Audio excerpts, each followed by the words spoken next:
ప్రభుత్వానికి ఇచ్చేది 3 కోట్లు, వీళ్ళకి ఇచ్చేది 30 కోట్లు. వాస్తవానికి అక్కడ ప్రజలకు రావాల్సింది, ప్రభుత్వానికి రావాల్సింది ఎకరానికి దాదాపు 50, 70, 100 కోట్లు. ప్రభుత్వానికి 3 కోట్లు, వీళ్ళకి 30 కోట్లు, ఇంకో 30 కోట్లు వాడికి. ఇది ఈ స్కామ్. అసలు ఏంటిది ల్యాండ్ స్కామ్ అని అంటే, ఎకరానికి 100 కోట్లు రావాల్సింది ప్రభుత్వానికి, ప్రజల కొరకు రావాల్సింది, దానికి కేవలం 3 కోట్లు, 4 కోట్లు, 5 కోట్లు ప్రభుత్వానికి గట్టించి, దానికి 10 రెట్లు వీళ్ళు ఇంటోళ్ళు తీసుకొని ఇంకొక 10 రెట్లు వాడు లాభం పెట్టేట్టు.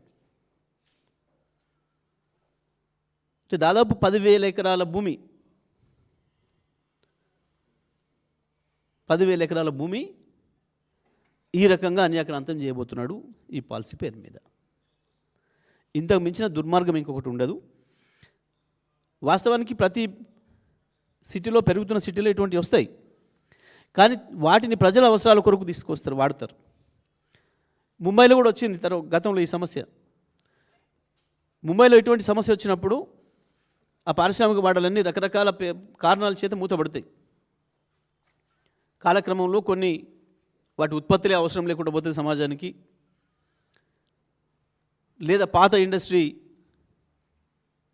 ఉపయోగపడదు, పనిచేయదు, లేదా నడపలేక కొన్ని రకరకాల కారణాల చేత మూతపడతాయి. పడ్డప్పుడు దానికి సంబంధించిన వాళ్ళు ప్రభుత్వాన్ని అప్రోచ్ అవుతారు. ఇక్కడ మూతపడింది, కొన్నేమో కాలుష్యం కనుక ఎక్కువ ఉన్నాయి అయితే ఆ ప్రాంత ప్రజల అభ్యంతరాలు వస్తాయి, మేము ఇండ్లు కట్టుకున్నాం మాకంతా కూడా కాలుష్యం వస్తుంది అని చెప్పి తీసేం మార్చమని చెప్పి మారుస్తారు. మన దగ్గర కూడా అది మన గత ప్రభుత్వం ఉన్నప్పుడే వచ్చింది ఈ సమస్య.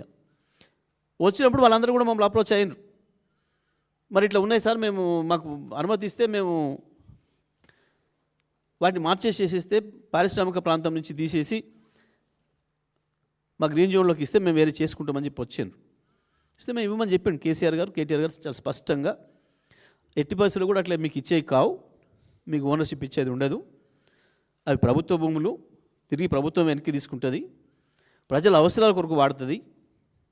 ఎందుకు అనంటే ఆ ప్రాంతంలో గ్రీనరీ పెంచడం అనేది ఒక అవసరం, లేదా ఆ ప్రాంతంలో పార్కులు కట్టడం కావచ్చు, పెరిగిపోతున్న జనాభాకు అవసరమైన పద్ధతిలో శ్మశానాలు కేటాయించడం కావచ్చు, లేదా పెరిగిన జనాభాకు అందుబాటులోకి తీసుకురావడానికి ఆసుపత్రుల నిర్మాణం కావచ్చు, లేదా ఇంకా ఏదైనా గ్రీన్ ఇండస్ట్రీస్ ఉంటే తీసుకురావడం కావచ్చు, లేదా ఆ ప్రాంత యువత కొరకు ఆట స్థలాలు కేటాయించడం కావచ్చు. ఒక లంగ్స్ స్పేస్ లాగా, ఒక బ్రీతింగ్ స్పేస్ లాగా వాడాలి అనేది ఇవాళ ప్రపంచవ్యాప్తంగా నగరాల్లో వస్తున్న డిమాండ్. అది అవసరం కూడా, మనుషుల యొక్క అవసరం.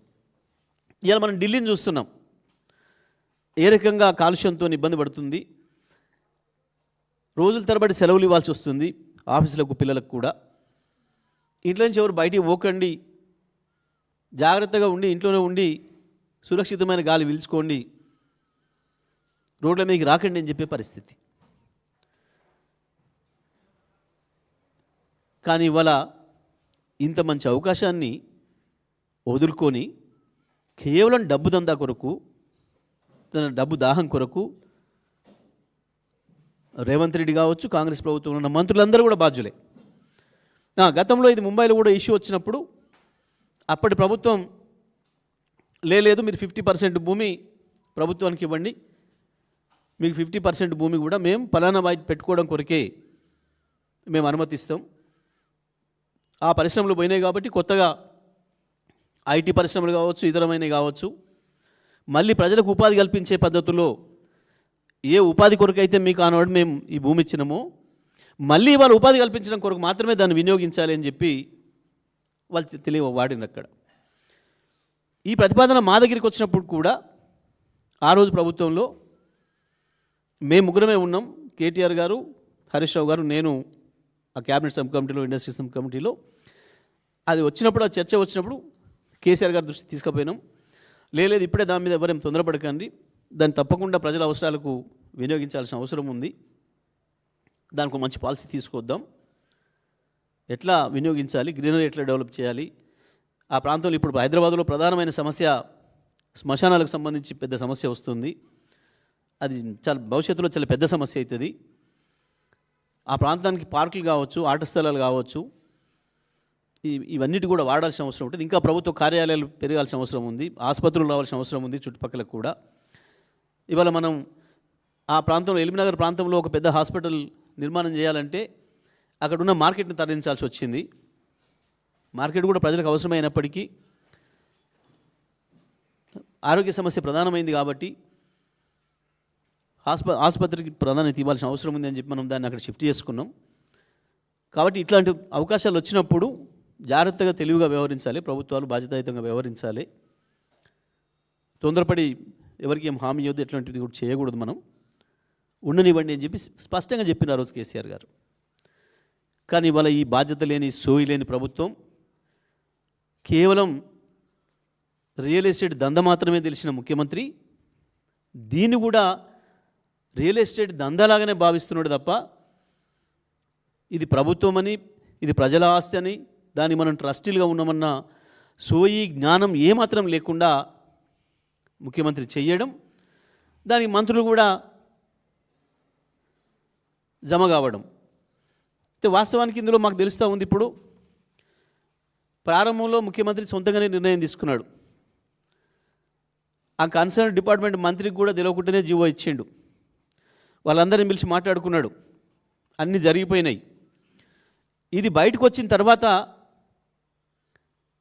ఇవాళ తప్పని పరిస్థితులలో కూడా మంత్రులకు కూడా వాటాలు ఏర్పాటు చేసిండు, మంత్రులకు కూడా వాటాలు ఏర్పాటు చేసి నోర్లు మూయించిండు. మేము ఇవాళ స్పష్టంగా డిమాండ్ చేస్తున్నాం ప్రభుత్వాన్ని, వెంటనే లిస్టు బయట పెట్టండి. ఏ ఏ పారిశ్రామిక వాడలో ఎవరికి ఎంత భూమి ఇవ్వాలని చెప్పి అనుకున్నారో వాళ్ళ లిస్టు బయట పెట్టండి. కేవలం ఒక 400 మంది బడా పెట్టుబడిదారులు, 40 మంది ముఖ్యమంత్రి, మంత్రులు, కుటుంబ సభ్యులు, బంధుమిత్రుల కొరకు 4 కోట్ల ప్రజలను ముంచుతున్నారు. కేవలం 40 మంది ముఖ్యమంత్రి, మంత్రుల బంధువులు, 400 మంది పెట్టుబడిదారులు కలిసి 5 లక్షల కోట్ల తెలంగాణ ప్రజల ఆస్తిని, 4 కోట్ల తెలంగాణ ప్రజల ఆస్తిని పంచుకోవడానికి తెరదీసిన కుట్ర ఈ హిల్ట్ పాలసీ.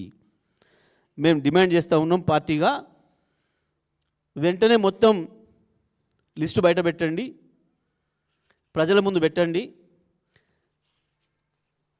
ఎవరెవరో లబ్ధిదారులు దీంట్లో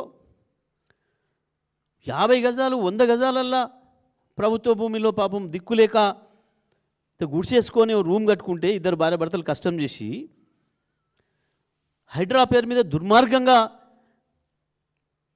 వాళ్ళని కూలగొట్టి, వాళ్ళ ఇల్లు కూలగొట్టి, వాళ్ళను నిమిషాల మీద గూడు లేకుండా చేసి 1,000 ఎకరాల భూమిని పంచుకుంటామంటే కేవలం 40 మంది దొంగలం తింటామంటే తెలంగాణ ప్రజలు ఎందుకు ఊరుకుంటారు? మీరు పెడతారా లేదా 2 రోజులు సమయం ఇచ్చి మేమే బయట పెడతాం. మొత్తం దొంగలు ఎవరో, కలిసి దోసుకుంటున్న కుట్రదారులు ఎవరో అందరి పేర్లు కూడా బయట పెడతాం మేమే. ఎందుకు తీసుకువచ్చింది ఈ పాలసీ? రేపు హైదరాబాద్ భవిష్యత్తు ఏం కావాలి? ప్రపంచంలోనే అత్యంత వేగంగా అభివృద్ధి చెందుతున్న నగరాల్లో ఒకటి హైదరాబాద్. అది గతంలో కేసీఆర్, కేటీఆర్ కృషి వల్ల ప్రపంచవ్యాప్తంగా ఒక మంచి పేరు తెచ్చుకొని, ఒక గ్రీన్ సిటీగా భారతదేశంలోనే మంచి గుర్తింపు తెచ్చుకొని ప్రపంచాన్నంతా ఆకర్షిస్తున్న హైదరాబాదును ఒక నాశనం చేసే పద్ధతుల్లో మీ ధనదాహం కొరకు ఇటువంటి దుర్మార్గమైన పాలసీని తీసుకొస్తూ ఉన్నారు. అసలు ఎందుకంత తొందరపాటు?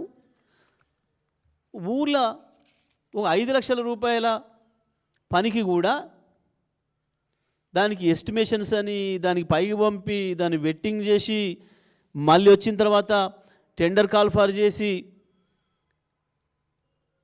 3 నెలలు 6 నెలలు ఏడాది టైం తీసుకుంటారు చిన్నదానికి. కానీ వాళ్ళ దీనికి ఏంది, వీళ్ళు పెట్టింది చూస్తే ఎంత తొందర ఉంది డబ్బుల మూటల్ని ఎన్కేసుకోవడం కొరకంటే